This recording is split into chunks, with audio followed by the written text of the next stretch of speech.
ஓம் முருகா போற்றி போற்றி.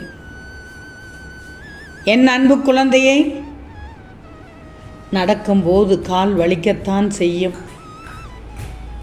சற்று உட்கார்ந்தால் வழி போகும். துன்பங்களை நினைத்திருந்தால் மேலும் துன்பம்தான் ஏற்படும். சற்று மனதை திசை திருப்பி விட்டாலே அந்த துன்பம் மறந்து லேசாகிவிடும். உன் முருகன் என்ன சொல்ல வருகிறேன் என்றால், உன் எண்ணங்களை சுமப்பதும் இறக்கி வைப்பதும் உன் கையில் தான் இருக்கிறது. சில நேரம் உடைந்து போகிறாய். அது புதிய மாற்றத்துக்காகத்தான் என்பதை நீ அறிந்து கொள்ள மாட்டேங்கிறாய், புரிய மாட்டேங்கிறது உனக்கு. கவலையே படாதே.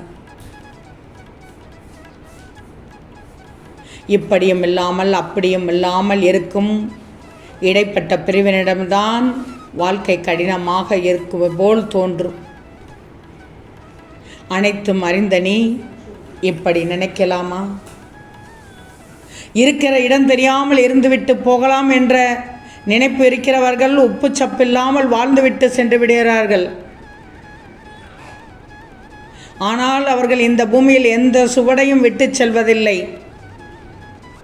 பிரச்சனைகளே இல்லாத வாழ்க்கை வேண்டும் என்று வேண்டுவதை விட பிரச்சனைகளை எதிர்கொள்ளும் மனநிலையை உன்னுள் வளர்த்துக்கொள். அருமையாக வாழ்ந்து விடுவாய். எதையும் சாதித்து விடுவாய். நீ ஒவ்வொரு நாளும் வாழ்க்கை வாழும்போது நிறைய பாடங்களை கற்றுக்கொள்கிறாய். உண்மைதானே? பிறந்தோம், வளர்ந்தோம், இறந்தோம் என்று சராசரி வாழ்க்கையில் எந்த விதமான தடைகளோ வேதனைகளோ அவமானங்களோ இல்லவே இல்லை. ஆனால் நீ சாதிக்க நினைக்கிறாய். சாதிக்க நினைக்கிற உன்னுடைய சரித்திர வாழ்வில் தடைகள் அதிகம்தானே இருக்கும், வழிகள் அதிகம்தானே இருக்கும். பின் ஏன் தங்கமே இப்படி நினைக்கிறாய்?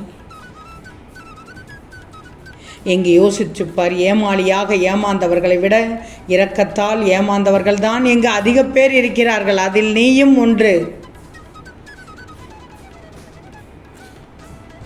ஏன் இப்படி சோர்ந்து போய் முகம் வாடி போய் இருக்கிறாய்? சில விஷயங்கள் தட்டி போகிறது, தள்ளி போகிறது என வருந்தாதி. தள்ளி போனாலும் சிறப்பான பல நிகழ்வுகள் உன் வாழ்க்கையில் நடக்கத்தான் செய்கிறது. வாழ்க்கை என்றாலே பல பிரச்சனைகள் தான். நீதான் அதை பக்குவமாக கடந்து செல்லணும். வாழ்க்கை எந்த திசையில் செல்ல வேண்டும் என்பதை சரியாக நீ தீர்மானித்து விட்டால் அந்த வானத்தையும் எட்டிவிடலாம். அதை யாராலும் தடுக்க முடியாது. உன்னுடைய லட்சியம் என்ன, அதை மட்டும் நீ தெரிஞ்சுக்கோ. ஏன்னா லட்சியம் இல்லாத வாழ்க்கையும் முள் இல்லாத கடிகாரம் போன்றது.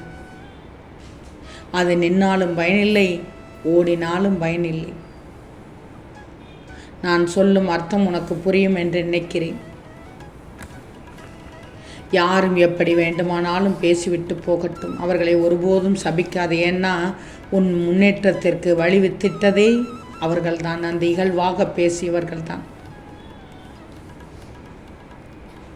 யோசிச்சுப்பார்.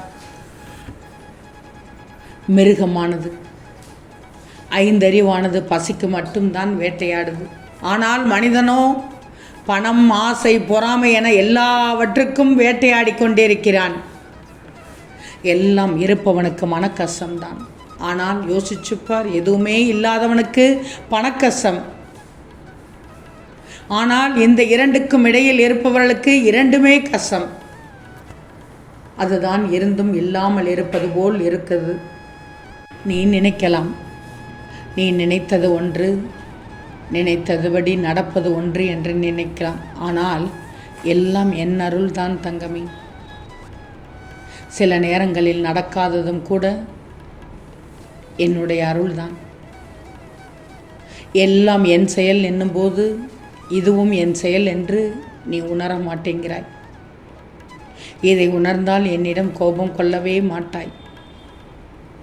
ஆனாலும் திரும்பவும் சொல்கிறேன், இதை உணர்ந்து உனக்கு பக்குவம் வந்துவிட்டால் உன் வாழ்க்கையானது மிகவும் அழகாக இருக்கும். இப்போது ஒன்று சொல்கிறேன் கேள். நீ நீண்ட நாட்களாக ஆரம்பிக்கலாமா என்ற நினைத்த நல்ல காரியத்தை இன்று ஆரம்பி. உனக்கு அது சிறப்பான ஏற்றம் தரும், மாற்றம் தரும். நீ எனக்காக என்னென்னவோ செய்ய திட்டமிட்டாய், அதையெல்லாம் உன்னால் செய்ய முடியாமல் போனதே என வருந்தாதே.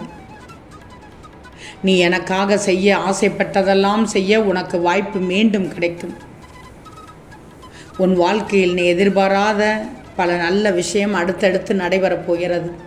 இன்னும் சற்று நேரத்தில் கூட நடக்கப் போகிறது. அதனால்தான் முகம் மலர்வாய் உன் விருப்பம் நிறைவேறப் போகிறது என்றேன். மாற்றங்களுக்கான அறிகுறி இன்னும் சற்று நேரத்தில் உனக்கு தென்பட்டுவிடும். நீ மகிழ்ச்சியாக இருப்பதை நான் கண்குளிர பார்க்கப் போகிறேன். உன்னை நான் தானே தேர்ந்தெடுத்தேன். இந்த முருகனை வணங்கச் செய்தேன். உன் கர்ம வினைகளை தீர்க்க செய்தேனே. இன்னும் சற்று நேரத்தில் உன் மனக்கவலை அகற்றி உன் வாழ்க்கையை அமைதியாக மாற்றித் தரப்போகிறேன்.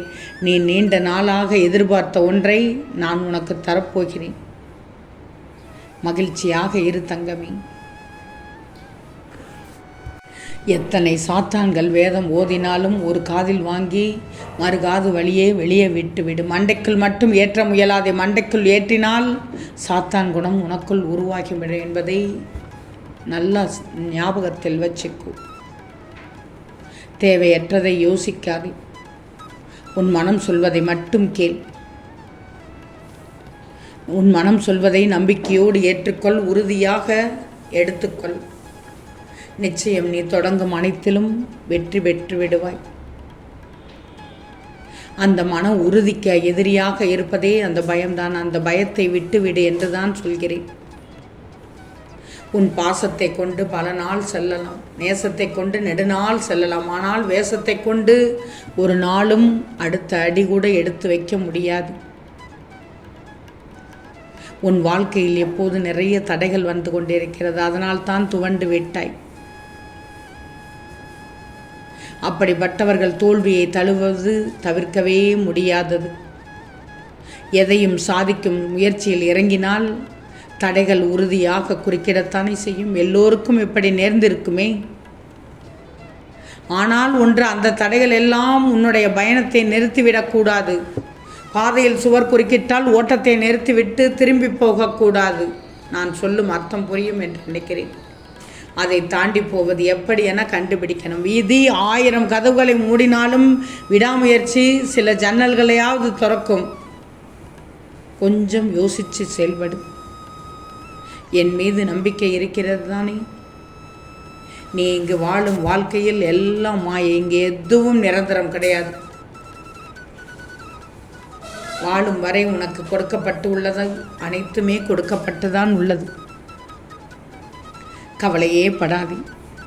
இன்னும் சற்று நேரத்தில் உன்னை முகமலரச் செய்ய போகிறேன். ஓம் முருகா போற்றி போற்றி.